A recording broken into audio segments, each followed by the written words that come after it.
Good morning, everyone. I hope you are well today. I this morning want to talk about a little something fun that I do, and I'd be surprised if you don't do it as well. And it's called wiggling out of your commitments to yourself. We are all slippery, sneaky humans sometimes, and I am no less sneaky and slippery than anyone else, even though I'm a coach, even though I have these things I'm committed to.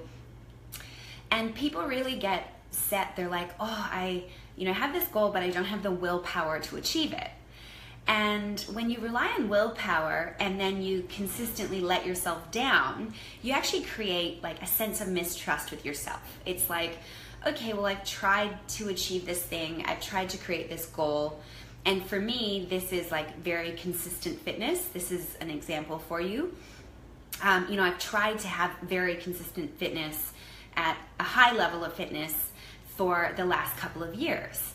And a lot of things I've allowed to get in the way of that commitment. I've allowed the fact that I've been traveling 9 or 10 months of the year in up to 10 different countries. I've allowed the fact that I really want to eat this French pastry, on the river bank in Switzerland, instead of eating a salad and doing my workout. So I have allowed in the past, for example, a lot of things to get in the way of consistent activity in my life, although I am pretty active in general, because I've kind of gone, I just don't have the willpower to do it.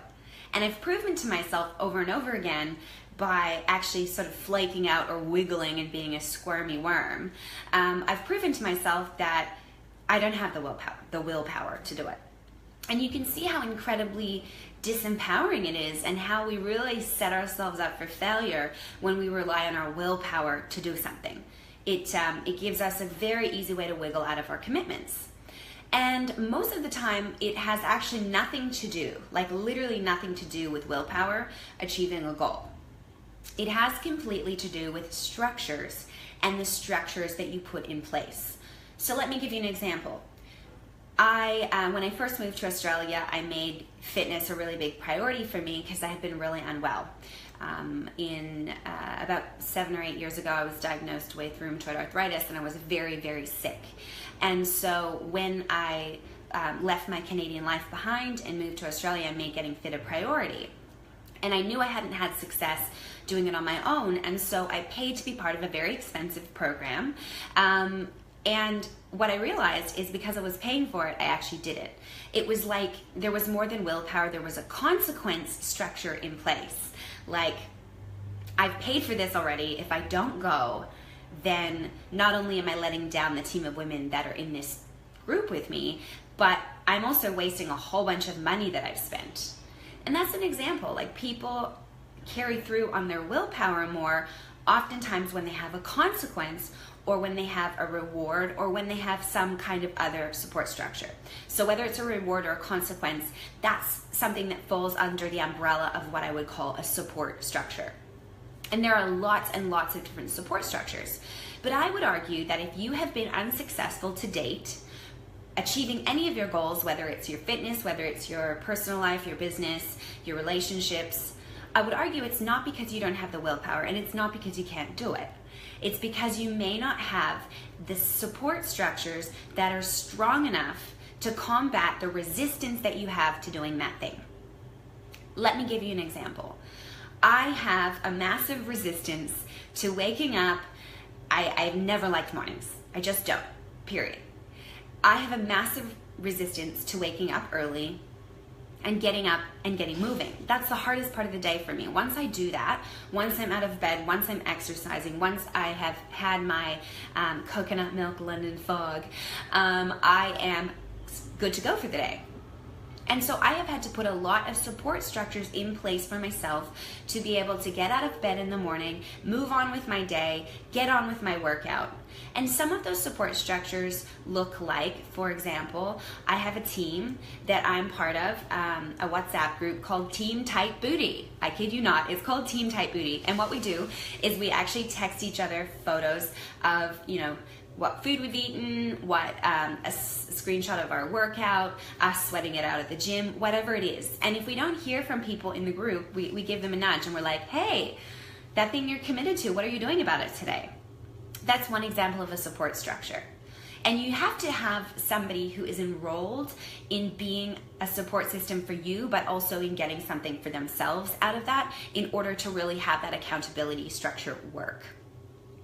Another example of a support structure is signing up for a program. So for example, for female entrepreneurs, I offer a program called the Adventuress Experience, which is a 12-month group coaching program, including 3 international retreats throughout the year. And they are with the sisterhood and team of women that they work with together all year. That's an example of a support structure, just like the support structure that I had when I joined this women's group to work out. It's just an example. There are endless numbers of different types of support structures. My buddy Ryan, he is really getting into the elite fitness with marathons, triathlons, and he was having a really difficult time. Hey, Diego in New Zealand. He was having a really difficult time sticking to his working out, getting up in the morning, eating clean. And so one of the things that Ryan did is he actually got a bunch of $100 bills, and he put out a calendar and he stuck the $100 bill on each day. And if he didn't do his workout for the day, he actually had to take that $100 bill and burn it. And not only did he have to burn it, because burning a $100 bill, yeah, that sucks, but at the same time, like, there's not quite enough public shame in that for him, according to him, right? This is just something that works for him. So he actually committed that if he didn't do his workout for the day, he would literally take that $100 bill and burn it in a Facebook Live on the internet. And there's a few layers of consequence there, right? There's like, A, he looks like an asshole because there's people all over the world who don't have enough to eat and he's burning bills. Second of all, defacing an American $100 bill is actually a crime that can land you in prison for 6 months. And on and on and on and on. And of course, you can only afford to burn $100 bills for so long. So this is an example. This is a consequence. This is a fear-based structure. And I typically advocate for reward-based structures as opposed to fear-based structures.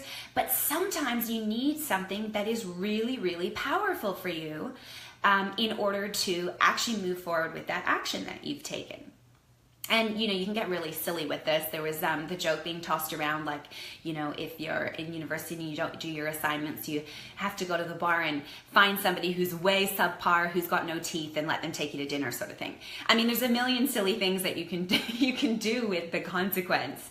But I prefer to focus on the rewards. The example of that might be, okay, let's say that you want to sign up a new client this week. And that's what you've declared. You're like, I'm going to get a new client for my business, or I'm going to make a sale, or, I'm going to make a new friend this week, or whatever it is. You have something that you've declared for the week.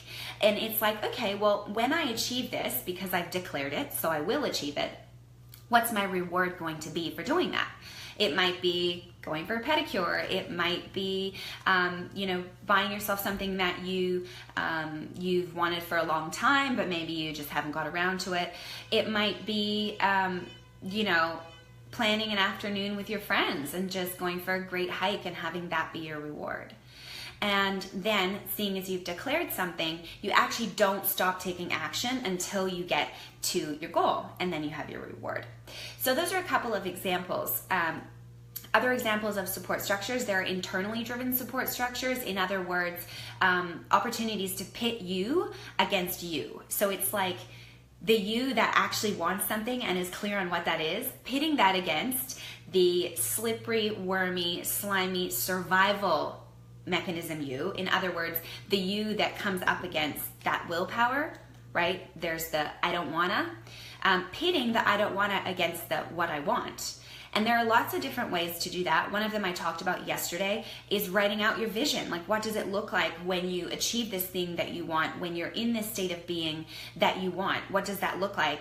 And then continually referring yourself back to that positivity, that experience you're going to have once you get to your goal, even in the moments where you don't want to do that. Another example of that might be actually to write out the cost. Like, what is my current behavior and my current way of showing up? What is that actually costing me?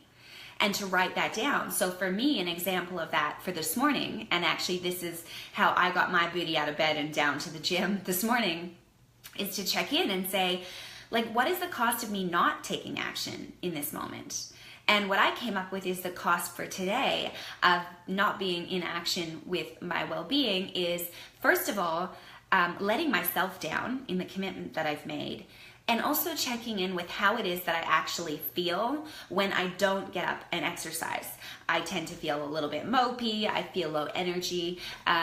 It's amazing what a difference a workout makes. You know, for someone like me who's usually very outgoing and chipper, if I don't exercise, sometimes I get this feeling of like, what's it all for? Like, what's the meaning of life? And then as soon as I exercise, I'm like, I'm good. And so for me, sorry, they're blasting next door. I was like, earthquake. For me, checking in on the cost, like when I'm in that moment of I don't wanna, checking in and being like, what is the cost of actually not getting up and doing my exercise for today? And there's a few ways to do that. You can write that down and have that handy. So whenever you feel like backing out of something that you've agreed to yourself about, that you can go and look at that and say, okay, I'm very present to what this is going to cost me. And it's an opportunity. Oops, sorry, my alarm's going off. Reminding me to go to the paint store. I don't even need paint. I don't know what that's about. Anyways, you know, that's an example of a way to take a look at the cost and see what that is actually costing you. There are a whole bunch of different support structures. You can get really, really creative with them. But if the point here is, let's say that you struggle to get up on time, for example, or get out the door on time. You know, your support structure might be that you set an alarm. It might be that you set an alarm every 5 minutes. It might be that you have a friend ring you up. It might literally be that you have someone who comes and gets you out of bed in the morning. Like, your support structure can be as wild and wacky and ridiculous even as it needs to be to combat your resistance. And the more that you're resisting something that you know that you want, but you're resisting the action, the stronger the structure needs to be for your support in order to move it forward. So for day 8 of the 100 Days of Action Challenge, my thought is really about creating the structures that work for you and that will meet the resistance you have to doing what it is that you really committed to doing in your life. On that note, have a fantastic day, and I look forward to seeing you tomorrow.